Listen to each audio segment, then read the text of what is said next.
Hello viewers, you're welcome back to my channel. This is the fourth and last part of the video lessons on measurement, and this video lesson is specifically focused on dimensions or dimensional analysis. And in the course of this video lesson, we are going to look at an overview of dimensions, and thereafter we'll look at the dimensions for the fundamental quantities we have in physics, and after which we'll look at how to derive the dimensions for the various derived quantities, just a few of them. And lastly, we'll look at the applications of dimensions. So we'll begin this video lesson by looking at the overview of dimension. So dimension is also called dimensional analysis because this topic we are about to look at can be used for several purposes. That is why at the end of this video lesson, we are going to look at the application of dimension, because dimension can be used to analyze various formulas we are working with. So what is dimension? Dimension shows us the relationship between the derived quantities we have in physics and also the fundamental quantities we have in physics. In our previous video lessons, we looked at fundamental quantities and derived quantities. So what are fundamental quantities again, and what are derived quantities? So from the name fundamental, or as the name implies, fundamental means the basic or the basics. So it is the quantities from which we can get other quantities. So they are the foundation quantities, or they are the building blocks. It's just like the foundation of a house. So on the foundation, you can then build up other structures. So we also have derived. Derive, as the name implies, means gotten or obtained from something. It's just like we have timber and we have furnitures. So we can get furnitures from timber. So that means that furnitures are derived, while the basics or the building block or the foundation is timber. So timber is a fundamental quantity. So what we get from fundamental quantities are known as derived quantities. So in dimensional analysis that we are about to look at, the fundamental quantities which we have looked at in our previous videos, and they are basically 7, and they are mass, length, time, electric current, absolute temperature, amount of a substance, and luminous intensity. Those fundamental quantities are represented by single letters. For example, mass is a fundamental quantity, and mass, the dimension for mass is capital letter M, or the caps lock M. So why we have derived quantities, and derived quantities, remember, derived quantities are gotten from a combination of fundamental quantities. So hence, derived quantities are represented by a combination of the dimensions of the fundamental quantities that they are gotten from. So look at this in subsequent part of this video lesson. So we move on to look at the dimensions for some basic fundamental quantities. So I call them basic, or we can as well call them fundamental quantities, because fundamental quantities are the basic quantities. So we have all of them listed here. There are 7 fundamental quantities. We have mass, we have length, time, electric current, absolute temperature, amount of a substance, and lastly, luminous intensity, which we can also call brightness. Like we said, luminous intensity also means brightness. So what is the dimension which we are going to work with in this video lesson? So it is not what we are only working with in this video lesson. It's a standard in physics. So mass, the dimension for mass is capital letter M. So it is gotten from the first letter. Length, dimension is L. For time, dimension is T. So these are the first 3, or the most basic out of our 7 fundamental quantities. So we have MLT. So for absolute temperature, it's represented with I. For absolute temperature, it is represented with theta. That's the dimension. For amount of a substance, dimension is N. And lastly, for luminous intensity, dimension is G. But like I said, out of the fundamental quantities we have, that's out of the 7, these first 3 are the most basic. So in some examinations, you commonly see what is called the MLT. So M for mass, L for length, and T for time. In this section of this video, we are going to look at how to derive the dimensions of derived quantities. Already, we know that derived quantities are obtained or gotten from fundamental quantities. And the rules for deriving the dimension of any derived quantities you can think of are given as follows. Number one, you should be able to write out the formula of any quantity as it is related to their fundamental makeup. Now, what does this imply? If you are given a derived quantity, let's say speed, you must first know the formula for that quantity. So we should know that speed is equal to distance over time. And also you should know how that formula is related to their fundamental makeup. For example, we know that speed is equal to distance over time, but distance is not part of the fundamental quantities you can think of. But we know that distance is also length, so we can replace distance with length. So the formula will now become speed is equal to length over time. So we should know the formula for any derived quantity we want to obtain their dimension, and also we should know how to break that formula to their fundamental makeup. Secondly, you should be able to substitute the fundamental quantities with their respective dimension. Going back to the formula for speed, again, let's say speed is equal to distance over time. From rule 1, I should be able to replace distance with length over time. So these two parts, length and time, are fundamental. So at the end of the day, I should be able to replace, so if I write this as length over time, I should be able to replace length with L and time with T. So those is what we mean by this second approach. Then lastly, number 3, constant and coefficients or numbers do not appear in dimension. For example, a good constant is pi, and pi is 22/7. So when you encounter pi in the formula, just take it out. We don't write constant in dimensions. Also, we don't write numbers in dimension. So if, for example, we have a formula, let's say m is equal to 2l, for example, these 2 will not appear in the dimension. So simply m is equal to l. So 2 things you should take note of: constant like pi, like acceleration due to gravity g, they do not appear in dimension. Also, coefficient of numbers do not appear in dimension. So you see this in subsequent part of this video lesson. So moving on, our first question, or the question says, derive the dimensions for the following derived quantities.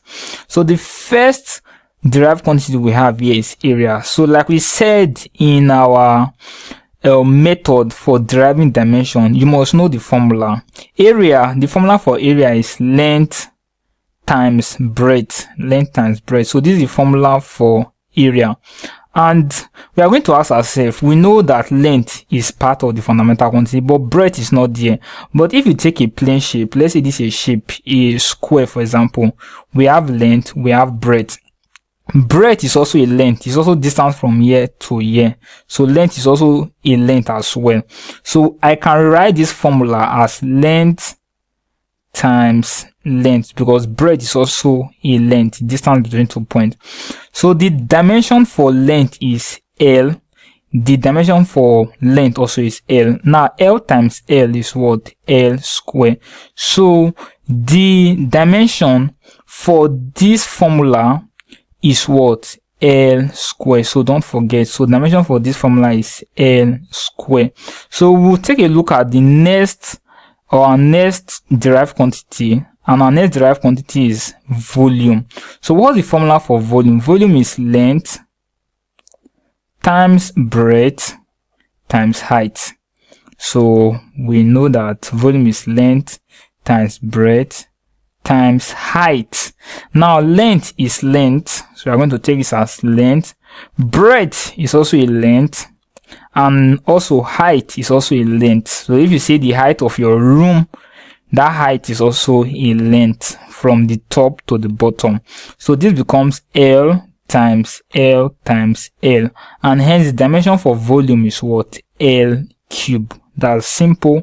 So our third derived quantity here is speed. Now, speed and velocity, they share the same formula, though there is a slight difference between speed and velocity, which we'll look at in our next video under scalars and vectors.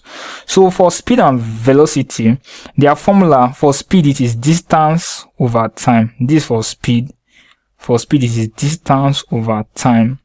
Then for velocity, it is displacement over time.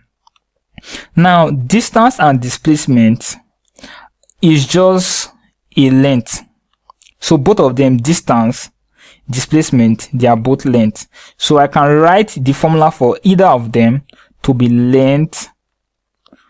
Both of them is over time. Now, the dimension for length is L and dimension for time is T. So hence, dimension for speed or velocity is L over T. Or if we approach it in indices way, I'll write this as L. This T is raised to power 1. But when I take it up, it's going to be T raised to the power of minus 1. So the dimension for speed is L over T, or LT raised to the power of minus 1 if I write it in index form. So here are more examples, and we are going to derive the dimensions for the derived quantities. So you can try to derive them, pause the video, and then come back to the video to see if you are correct. So the fourth quantity is acceleration. And what's the formula for acceleration? Acceleration, the formula for acceleration is equal to velocity over time. So velocity over time. So whenever you are working with dimension or you are trying to derive dimension, I prefer writing my formulas like this because it makes it easier for me to get my answer. So I'm going to write as acceleration is equal to velocity divided. So I'm not going to write it in this format, but I'm going to write it with this division sign over time. And in the previous part, or in number 3, we derived dimension for velocity as L over T. Again, I really like using this one, divided by time. And in mathematics, I can write T as T over 1. So I'm not changing anything, just like 2, let's say 2 can be written as 2 over 1, or 3 can be written as 3 over 1. So also I'm going to write T as T over 1. So in mathematics, I'm going to change this division sign because in maths, when you're working with fraction, you can't work with this division sign. So you're going to change to multiplication. So it's going to be L over T times, when I do that, this one is going to go up, and then this T is going to come down. So it's going to be written as 1 over T.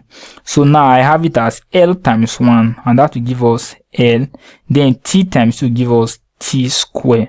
So the dimension for acceleration is L over T square, or I can write it as LT using index form minus 2. So that's the dimension for acceleration. So take note of what we did. Like I said, I prefer writing this division sign as this.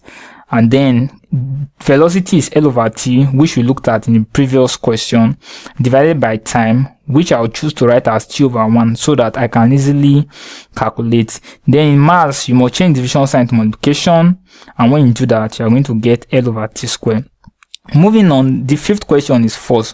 What's the formula for force? Force is equal to mass times acceleration. Mass times acceleration. So one thing I do beg students to take note of is that know some of your basic dimension. For example, dimension for the first 4 we have looked at so far, because almost, or name not say most, but majority of the formulas you come across will cut across those 4.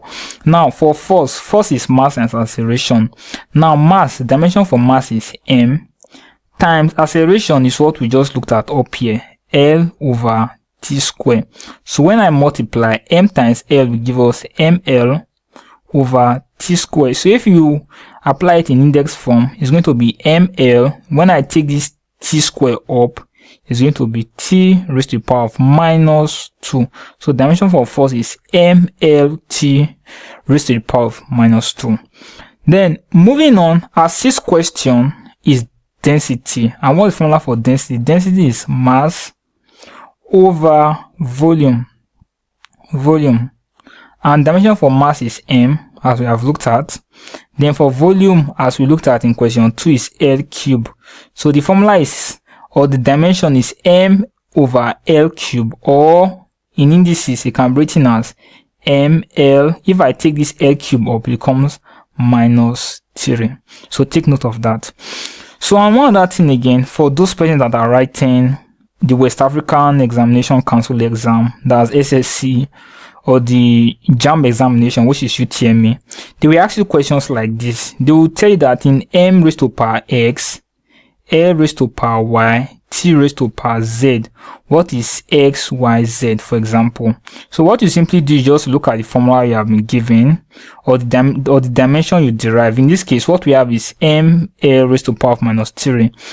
In this case, there is no t if you are giving this question in exam. So we got m L raised to power of minus 3, then t raised to t, we don't have t, but in this case we'll make it raised to the power of 0 because we don't have t. So you know mass, t raised to power 0 is 1, so we'll just make it like that. So in this case, the m here is raised to power 1.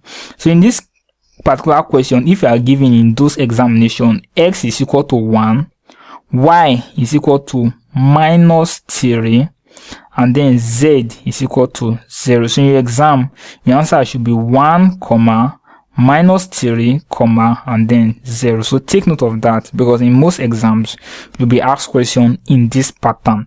So for work done, or work and energy, they share the same formula. And what's their formula? Their formula is force times distance. So take note of this, force times distance, they both share the same formula.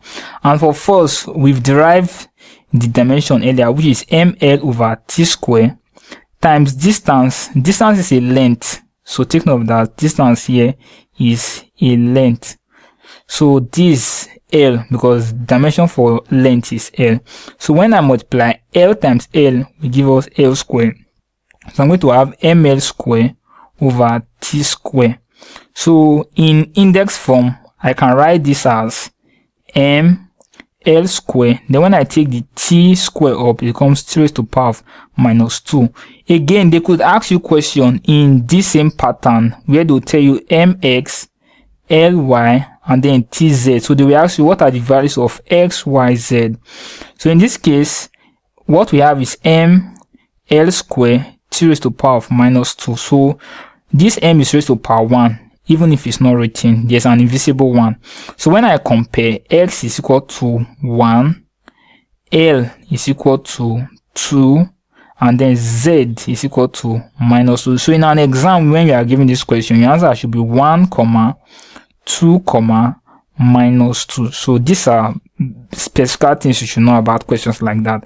Then for power, the formula for power is energy or work over time, but I don't like writing it as energy over time because it will be very difficult or complex for us to derive it. So better still, I write the formula as energy divided by time.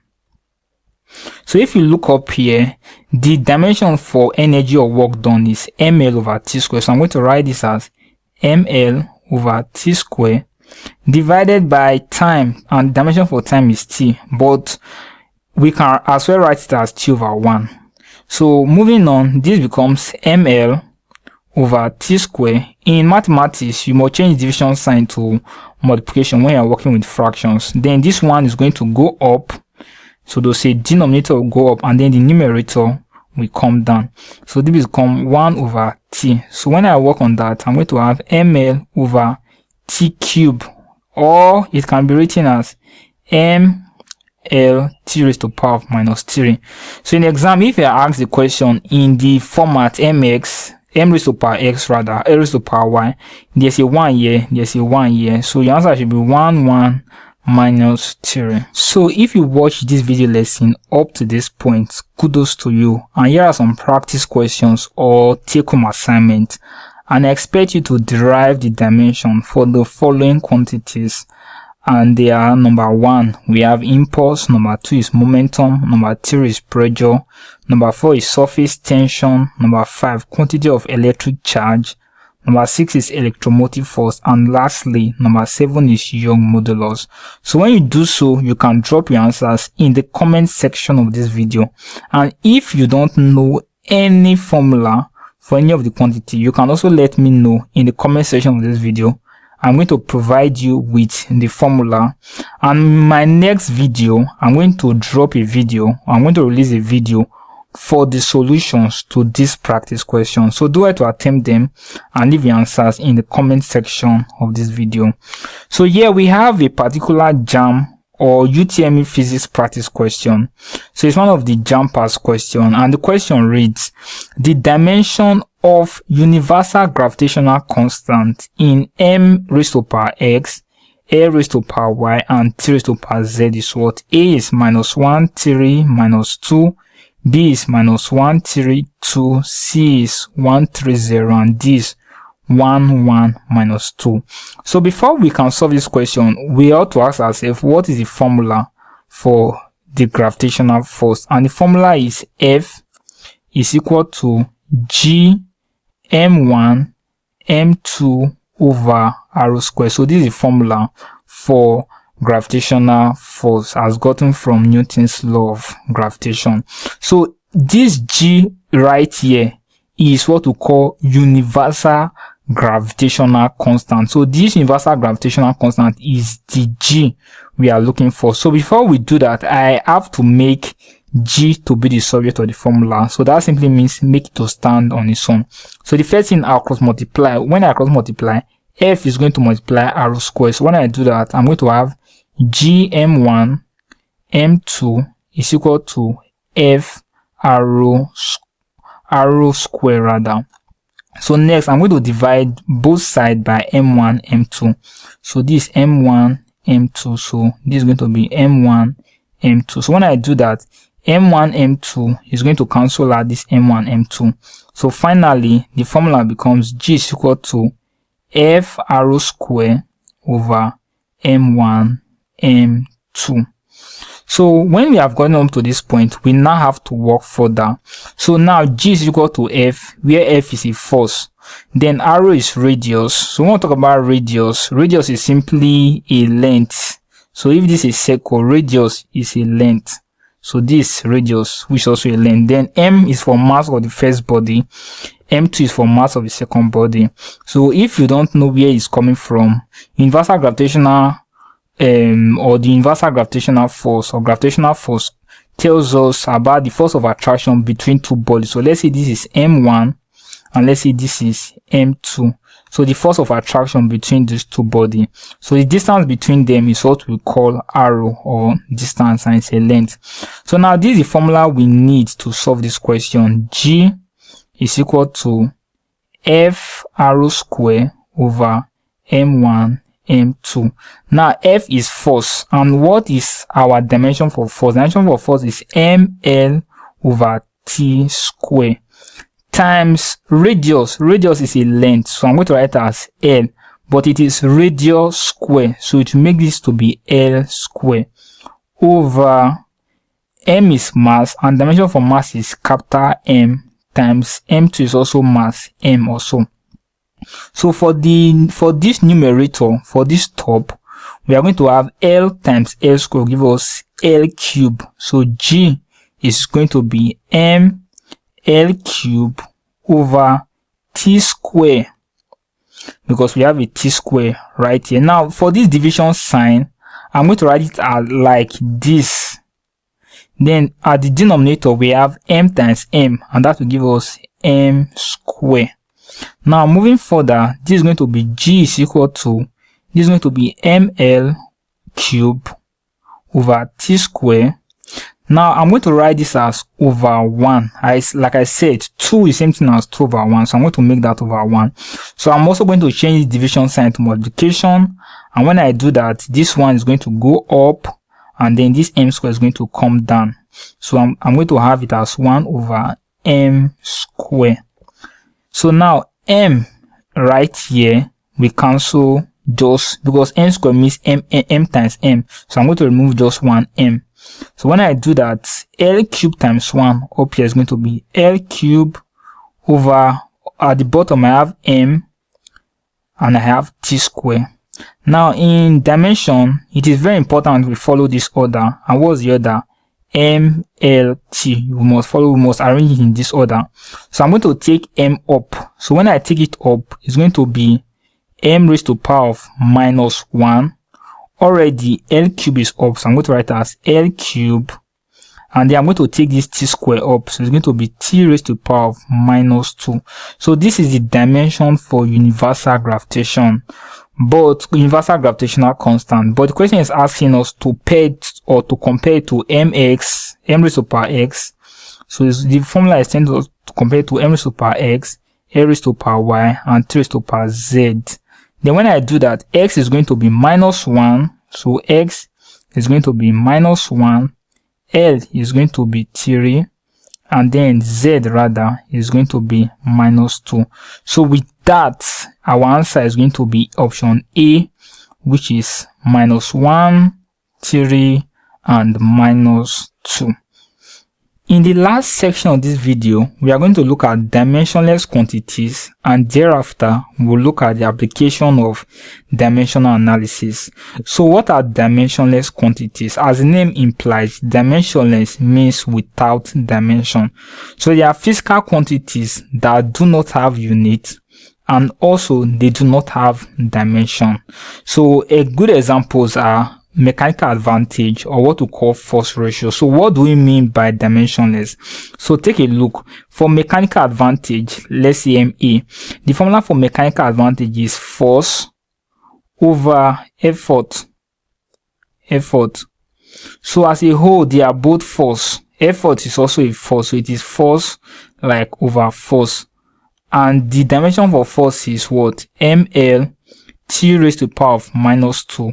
Dimension for force also is ml t raised to the power of minus 2. So at the end of the day, this is going to cancel out this. So this particular quantity has no dimension. So hence we call them dimensionless. So we have strain. Strain. The formula for strain is extension over original length, or some persons will say length. So extension over length. Now extension is a length as well. If you extend something, you extend it by length. So it's length over length. So dimension for length is L over L. So again, L will cancel out L. So strain is dimensionless. So other examples we have are velocity ratio, we have coefficient of friction, and we also have relative density and others as well. Moving on, we are going to look at the application of dimensional analysis. So this dimension that we have been learning, what is the use, or how does it apply to physics? So the first application is that it is used to derive formulas from a given set of variables. So if I'm given a variable, let's say L over T, now I can tell that L is the dimension for length and T is the dimension for time. Now I can pair up length with something. I can say that, oh, length is a distance, for example, or it can be displacement over time. So with this, I have come up with a formula for speed. Now know that speed is distance over time. So with dimension, knowing that, oh, m is for mass, L is for length, and T is for time, you can come up with a formula from that set of variable. So secondly, and more importantly, is that dimension helps us to check if an equation or a formula that we are using to solve is correct. For example, we have this formula from the equation of motion, which is V is equal to U plus AT. Now you might have come across this formula. Now we can check if this formula that we are using to solve questions in motion is correct. Now V stands for final velocity, which is the velocity, and dimension for velocity is L over T. Now U here stands for initial velocity, and dimension again for velocity is also L over T, plus A is acceleration, and if you go back and check, acceleration is L over T square times, there's a T here, which is time. So in this case, T will cancel out T. So what do I have now? I'm going to draw a line to separate. So I have L over T. This L over T, I can write it as LT raised to the power of minus 1 is equal to this L over T. I'm going to write it as LT raised to the power of minus 1. Plus, now on this side we have L over T again, so I'm going to write as LT raised to the power of minus 1. So I have LT raised to the power of minus 1 plus LT raised to the power of minus 1. It's just like I have 1 orange plus another orange. So when I add them together, it's going to be 2 oranges. So in this case, LT, because this is similar to this, so I can write this as LT raised to the power of minus 1 is equal to 2 LT raised to the power of minus 1. But if you remember, we said that constant and coefficient or number do not appear in dimensional equation. So these two is not going to be in our equation. So I know they have LT raised to the power of minus 1 is equal to LT raised to the power of minus 1.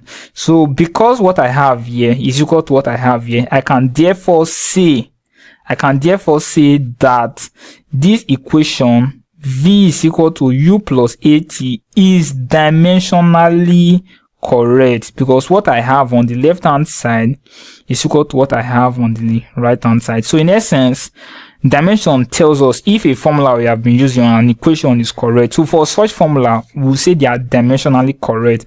But if it is not so, let's say for example, on the left hand side I'm having L to the power of minus 1, then on the right hand side I'm having ML square. For that particular equation, if such exists, this is going to be dimensionally incorrect. So viewers, I hope you enjoyed this video lesson and you learned something from this particular video lesson. Do it to give this video a thumbs up, and also if you have questions and suggestions, do it to leave them in the comment section of this video.